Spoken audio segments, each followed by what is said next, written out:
அகிலம் நியூஸ் நேயர்களுக்கு வணக்கம். இன்றைய நாளுக்கான மதிய நேர பிரதான செய்திகள். முதலில் தலைப்புச் செய்திகள். நீர்கொழும்பு சிறைச்சாலை மோதல் உயிரிழந்த அதிகாரிகளுக்கு இழப்பீடு வழங்க அனுமதி பத்திரம். டெங்கு நோயாளிகளுக்கு பெரும் அச்சுறுத்தலாக மாறியுள்ள புதிய வைரஸ். தென்னிலங்கையில் இடம்பெற்ற வாகன விபத்தில் 2 பலி. காவல்துறை அதிகாரி வீட்டிலிருந்து பயங்கர ஆயுதங்கள் மீட்பு. இலங்கையில் பெரும் அச்சுறுத்தலாகும் டெங்கு 76,000 கடந்த எண்ணிக்கை. உணவுக்காக வெடித்த சண்டை, 4 பிள்ளைகளின் தாய்க்கு கணவர் அரங்கேற்றிய கொடூரம். மத்திய கிழக்கில் மீண்டும் அதிகரித்துள்ள பதற்றம். உலக சந்தையில் உச்சம் தொட்ட எண்ணெய் விலைகள். முட்டையின் விலை இன்று முதல் அதிகரிப்பு. பல்கலைக்கழகங்களில் டெங்குவை கட்டுப்படுத்த புதிய வழிகாட்டல். கல்வி அமைச்சு வெளியிட்டுள்ள அறிவிப்பு. பொது போக்குவரத்தில் ஈடுபடும் அனைத்து வாகனங்களுக்கும் தர பரிசோதனை. தொடர்பான விரிவான செய்திகள். நீர்கொழும்பு சிறைச்சாலையில் கைதிகளின் தாக்குதலுக்கு உள்ளாகி உயிரிழந்த சிறைச்சாலை அதிகாரிகளுக்கு இழப்பீடு வழங்குவதற்காக விரைவில் அமைச்சரவை பத்திரம் ஒன்று சமர்ப்பிக்கப்படும் என நீதி மற்றும் தேசிய ஒருமைப்பாட்டு அமைச்சர் ஹர்ஷன நாணயக்கார தெரிவித்துள்ளார். அமைச்சரவை பத்திரம் சமர்ப்பிக்கப்பட்டதன் பின்பு உயிரிழந்த அதிகாரிகளின் குடும்பங்களுக்கு வழங்கப்படும் இழப்பீட்டுத் தொகையை அமைச்சரவை தீர்மானிக்கும் என அவர் குறிப்பிட்டுள்ளார். நீர்கொழும்பு சிறைச்சாலையில் கைதிகள் நடத்திய வன்முறை தாக்குதலில் சிறைச்சாலை போலீஸ் பிரிவை சேர்ந்த 10 அதிகாரிகள் உயிரிழந்தனர். இந்த பயங்கர மோதலின் போது மேலும் சில அதிகாரிகளும் சுமார் 100 கைதிகளும் காயமடைந்ததுடன் 20 கைதிகளும் உயிரிழந்திருந்தனர். இந்த மோதலில் உயிரிழந்த அதிகாரிகளின் குடும்ப பாதுகாப்பை கருத்தில் கொண்டு அவர்கள் வழக்கமாக ஓய்வு பெறும் வயது வரை முழுமையான மாத சம்பளத்தை வழங்குவதற்கு தீர்மானிக்கப்படுவதாக மேலும் தெரிவிக்கப்படுகின்றது. நாட்டில் இந்த ஆண்டு இதுவரை பதிவான டெங்கு நோயாளிகளின் எண்ணிக்கை 76,044 அதிகரித்துள்ளதாக தேசிய டெங்கு கட்டுப்பாட்டு பிரிவு தெரிவித்துள்ளது. அதன்படி நேற்று 2,652 நோயாளிகள் பதிவாகியுள்ளதாகவும் தெரிவிக்கப்பட்டுள்ளது. மாத்தறை தங்காளி பிரதான வீதியில் இடம்பெற்ற விபத்தில் சிக்கி 2 உயிரிழந்துள்ளதுடன் மேலும் 5 காயமடைந்துள்ளனர். குறித்த விபத்து நேற்று ஞாயிற்றுக்கிழமை இடம்பெற்றுள்ளது. பிற்பகல் 3:50 மணியளவில் மாத்தறையிலிருந்து தங்காளி திசையை நோக்கி பயணித்த சொகுசு ஜீப் வண்டி ஒன்றும் தங்காளி பகுதியிலிருந்து மாத்தறை நோக்கி சீமெந்து மூட்டைகளை ஏற்றி வந்த லொரியொன்றும் நேருக்கு நேர் மோதியதிலேயே இந்த விபத்து இடம்பெற்றுள்ளது. சொகுசு ஜீப் வாகனத்தில் 5 லொரியில் சாரதி மற்றும் உதவியாளர் உட்பட 2 வண்டியிலும் மொத்தம் 7 பேர் பயணித்துள்ளனர். விபத்தில் காயமடைந்த 7 பேரும் உடனடியாக வைத்தியசாலையில் அனுமதிக்கப்பட்ட நிலையில் தற்போது சிகிச்சை பலனின்றி ஜீப் வாகனத்தில் 2 உயிரிழந்துள்ளனர். உயிரிழந்தவர்கள் 2 மாத்தறை ஹித்தெட்டியமத வெவமகந்துவ பகுதியைச் சேர்ந்த 37 மற்றும் 36 வயதுடையவர்கள் என காவல்துறை தெரிவித்துள்ளது. காயமடைந்தவர்களில் சிகிச்சை பெற்று வருபவர்களின் 2 நிலைமை கவலைக்கிடமாக உள்ளதாக வைத்தியசாலை வட்டாரங்கள் தெரிவிக்கின்றன. கண்டியில் உள்ள உதவி காவல் கண்காணிப்பாளர் ஒருவரின் வீட்டிலிருந்து 3 கையெறி குண்டுகள் மற்றும் வாள்கள் உள்ளிட்ட ஆயுதங்கள் கைப்பற்றப்பட்டுள்ளன. கண்டி நத்தரம் பொத்தவில் அமைந்துள்ள குறித்த வீட்டில் சம்பந்தப்பட்ட உதவி காவல் கண்காணிப்பாளரின் மனைவி வழங்கிய ரகசிய தகவலின் அடிப்படையில் கண்டி காவல்துறையினர் இந்த சோதனையை மேற்கொண்டு ஆயுதங்களை பறிமுதல் செய்துள்ளனர்.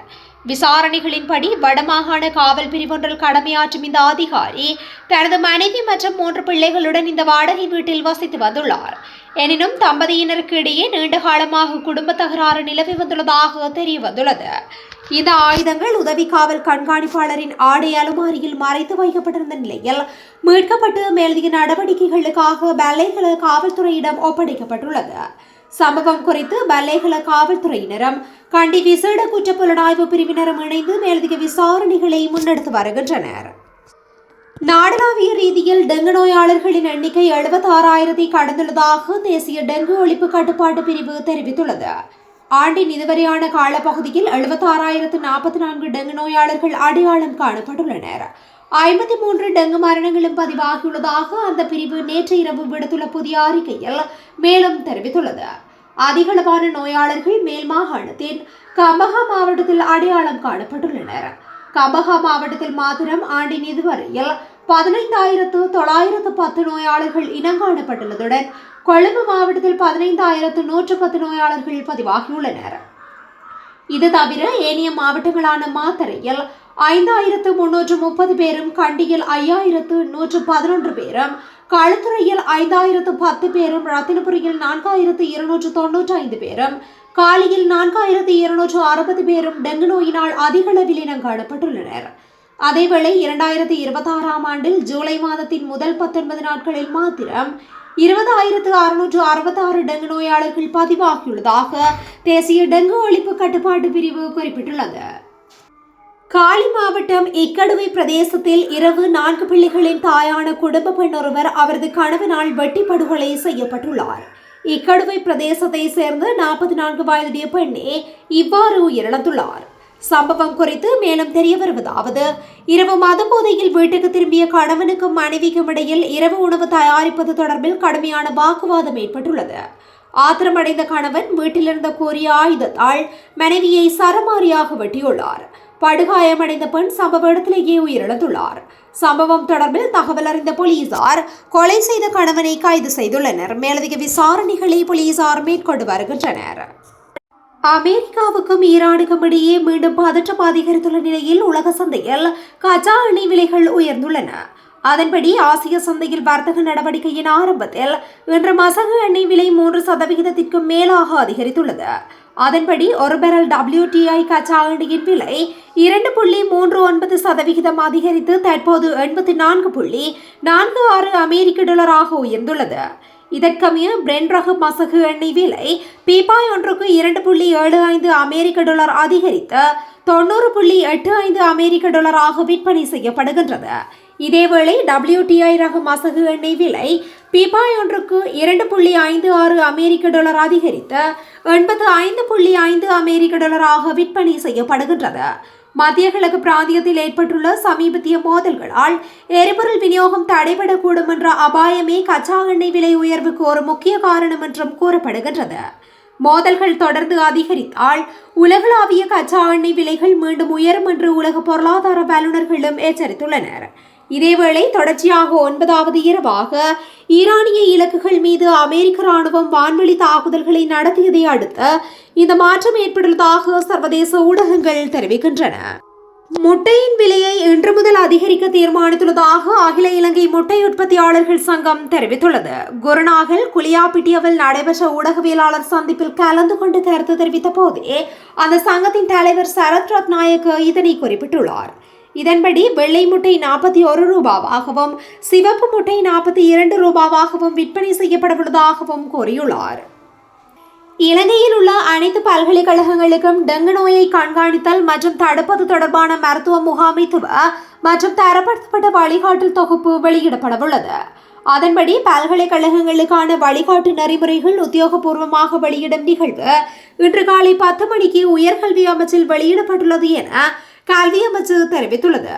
பல்கலைக்கழகங்களில் டெங்கு நோயை முன்கூட்டியே கண்டறிவதற்கும் நோயாளிகளை முறையாக கையாள்வதற்கும் நோய் கண்காணிப்பை பலப்படுத்துவதற்கும் டெங்கு நுளம்புகள் பரவுவதை தடுப்பதற்கும் முறையான நடவடிக்கைகளை அறிமுகப்படுத்துவதே இதன் நோக்கம் என உயர்கல்வி பிரதி அமைச்சர் மதுர செனவிரத்ன தெரிவித்துள்ளார். நாட்டில் பொது போக்குவரத்து சேவைகளில் ஈடுபடும் பேருந்துகள் உள்ளிட்ட அனைத்து வாகனங்களினதும் தர பரிசோதனையை மேற்கொள்ள தீர்மானிக்கப்பட்டுள்ளதாக வீதி பாதுகாப்பு தொடர்பான தேசிய சபை தெரிவித்துள்ளது. அதற்கமைய இந்த செயற்பாட்டை எதிர்வரும் செப்டம்பர் மாதம் முதல் ஆரம்பிக்க எதிர்பார்ப்பதாக அந்த சபையின் தலைவர் மஞ்சுள குலரத்ன தெரிவித்துள்ளார். இதுகுறித்து அவர் மேலும் தெரிவிக்கையில், இந்த நாட்டின் பொது போக்குவரத்தில் ஏற்படும் வாகன விபத்துகளுக்கு சாரதிகளின் கவனஈனம் மற்றும் வாகனங்களில் காணப்படும் பல்வேறு குறைபாடுகளுமே காரணமாகும். இது தொடர்பில் கவனம் செலுத்தி பொது போக்குவரத்தில் ஈடுபடும் பேருந்துகள் உள்ளிட்ட அனைத்து வாகனங்களதும் தர பரிசோதனையை மேற்கொள்ள நடவடிக்கை எடுக்கப்படும். குறித்த தர பரிசோதனைக்காக தகுதி வாய்ந்த தொழில்நுட்ப அதிகாரிகளை இணைத்துக் கொள்வதற்காக தற்போது விண்ணப்பங்கள் கோரப்பட்டுள்ளது. இந்த ஆட்சேர்ப்புகளின் பின்பு செப்டம்பர் மாத இறுதிக்குள் இந்த செயற்பாட்டை ஆரம்பிக்க முடியும். அதற்கமைய இந்த நாட்டின் பொது போக்குவரத்தில் ஈடுபடும் அனைத்து வாகனங்களினதும் தர பரிசோதனைகளை மேற்கொள்ள நடவடிக்கை எடுக்கப்படும் என அவர் மேலும் தெரிவித்துள்ளார். இத்துடன் இன்றைய நாளுக்கான மதிய நேர பிரதான செய்திகள் நிறைவடைகின்றன. தொடர்ந்து இது போன்ற செய்திகளை உடனுக்குடன் அறிந்து கொள்ள அகிலம் நியூஸுடன் இணைத்திருங்கள். நன்றி, வணக்கம். அகிலம், மாற்றத்திற்கான மக்கள் குரல். இந்த வீடியோ பிடிச்சிருந்தா லைக் பண்ணுங்க, கமெண்ட் பண்ணுங்க, ஷேர் பண்ணுங்க. மறக்காம கீழே இருக்க பெல் ஐகானை கிளிக் பண்ணுங்க.